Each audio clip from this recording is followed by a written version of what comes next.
Vendredi 16 février, bonjour à toutes et à tous et bienvenue en notre compagnie sur Grand Lille TV. 8 minutes d'infos lilloises. D'abord vos prévisions météo avec dans l'ensemble une belle fin de semaine ensoleillée, un temps un peu frais peut-être ce matin, mais les températures vont remonter pour atteindre 9 degrés cet après-midi à Lille. Et puis surtout on aura du soleil, un temps bien dégagé toute la journée et quasiment en tout le week-end, quelques passages nuageux par moment, mais sans conséquence, une belle journée d'hiver, un beau week-end ensoleillé également, ça fera du bien. On en reparle avec les prévisions complètes après ce journal. À la une tout d'abord en ce vendredi, la colère de l'agence d'intérim Randstad, spécialisée dans le bâtiment et les travaux publics, face au manque de candidats. Alors que les offres d'emploi existent dans le secteur, près d'un quart des postes proposés ne trouveraient pas preneur selon l'agence. Plusieurs raisons expliqueraient ce désamour du BTP, notamment chez les jeunes, des métiers réputés difficiles où il faut travailler dehors tout au long de l'année. Mais selon les responsables de Randstad, rien n'est fait non plus pour changer cette image et attirer les jeunes. En France, l'orientation ne se fait toujours pas vers les métiers manuels. Le bac a encore les faveurs des jeunes et surtout de leurs parents. Or aujourd'hui, les agences d'intérim proposent des postes en CDI et disposent donc, je vous le rappelle, de nombreuses offres d'emploi non pourvues. Explication au micro de Vincent Vieillard. Le BTP est un secteur avec des métiers pénuriques, et ce depuis de nombreuses années. Donc bon nombre de postes sont à pourvoir chez Randstad. Au niveau des qualifications, on aura les électriciens de chantier, les menuisiers d'atelier, les menuisiers agenceurs également. Dans tout ce qui va être plomberie, chauffage, les frigoristes. On aura aussi dans le TP gros œuvres les conducteurs d'engins, les maçons VRD. C'est des qualifications aujourd'hui qui sont totalement pénuriques.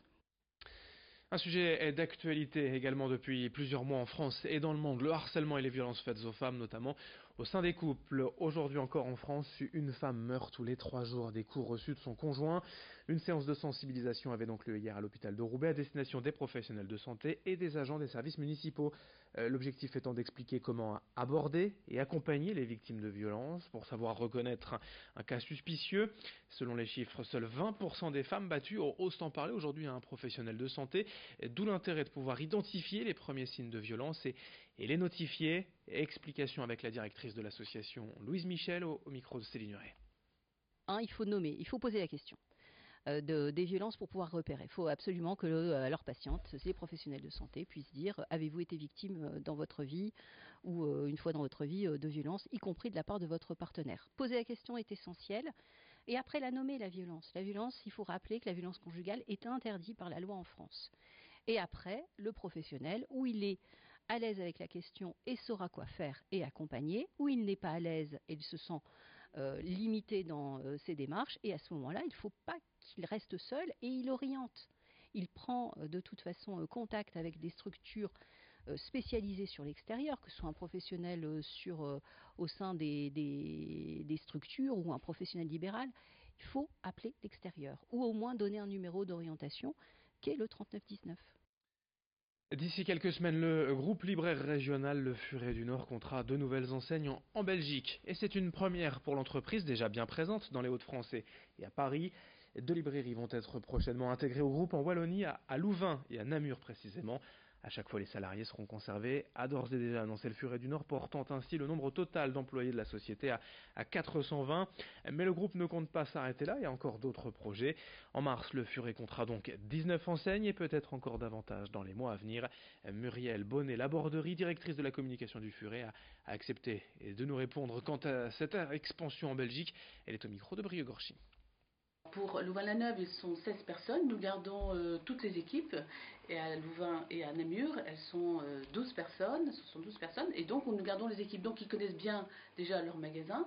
Donc, pour le visiteur, ça ne change pas grand-chose. On va bien sûr changer l'enseigne. Mais ensuite, on va petit à petit rapprocher, on va dire, nos logiciels, notre informatique. Et dans quelques mois, tout sera prêt pour nos clients au niveau de la carte de fidélité, la carte cadeau, enfin tous les services qu'on peut retrouver au Furet du Nord en France, on les retrouvera en Belgique, mais il faudra un peu quelques mois quand même pour mettre tout ça en place.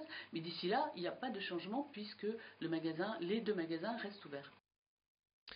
En bref, aussi dans l'actualité, le célèbre Monopoly vient de sortir une nouvelle version de son jeu, 28 sites remarquables des régions de France, dont Lille. Mais avec ses 60 millions d'euros, la case lilloise ne vaut pas bien cher comparé à d'autres. Pour vous faire une idée, la plus onéreuse, c'est la Tour Eiffel, avec 400 millions d'euros. À Roubaix, la pharmacie de la République, braquée lundi soir par un individu cagoulé et armé, il est reparti à pied avec le contenu de la caisse. Il est depuis recherché par la police. À Mons-en-Barœul, le site d'Heineken va investir près de 8 millions d'euros et devrait embaucher 50 personnes dans l'année.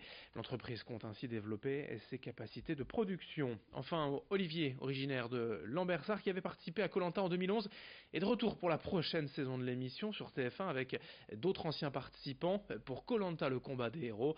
Le tournage a eu lieu en octobre dernier aux îles Fidji. On ne connaît pas encore la date précise de diffusion. Dans le reste de cette édition, le salon à Art Up a ouvert ses portes mercredi soir à l'île Grand Palais, la 11e édition déjà de cette foire d'art contemporain, devenue incontournable au fil des années au nord de Paris. Plus de 30 000 visiteurs ont été enregistrés l'an dernier. Une centaine de galeries sont de nouveau au rendez-vous cette année et des enseignes de la France entière, mais aussi de Belgique ou des Pays-Bas. Le thème, c'est volume et sculpture, d'où cette œuvre immense à l'entrée sur le parvis du Grand Palais. Un gorille géant signé de l'artiste Richard Orlinski. Notez qu'en plus de découvrir ces centaines d'œuvres, vous pourrez profiter avec Art Up d'ateliers de gravure, de photographie et de lecture de portfolio. Présentation de l'événement au micro de Céline Huret. On a vraiment de tout sur Art Up, c'est ce qui plaît aussi autant dans la proposition artistique que dans le visitorat. C'est vraiment fait pour être une foire qui soit ouverte, donc on va avoir des étudiants qui parfois tombent amoureux de jeunes estampes, de jeunes artistes et du coup qui peuvent aussi notamment se les offrir parce que c'est pas très cher. Donc vous avez des étudiants, des amateurs d'art qui viennent juste pour découvrir de nouveaux artistes et vous avez aussi des grands collectionneurs qui viennent se faire plaisir, acheter une ou plusieurs toiles tout au long de la foire jusque dimanche. Voilà, on termine rapidement avec le programme sport du week-end en football en Ligue 1. Le LOSC accueille Lyon pour un match au sommet dimanche à 17h au stade Pierre-Mauroy. En basket, le SBVA, en Ligue féminine donc, le SBVA est à Nice dimanche à 14h30. Et en volleyball en Ligue A, le TLM Tourcoing accueille Toulouse demain soir à 20h à l'espace du Mortier. Merci d'être en notre compagnie vendredi 16 février sur Grand Lille TV. L'info continue dans un instant avec vos prévisions météo.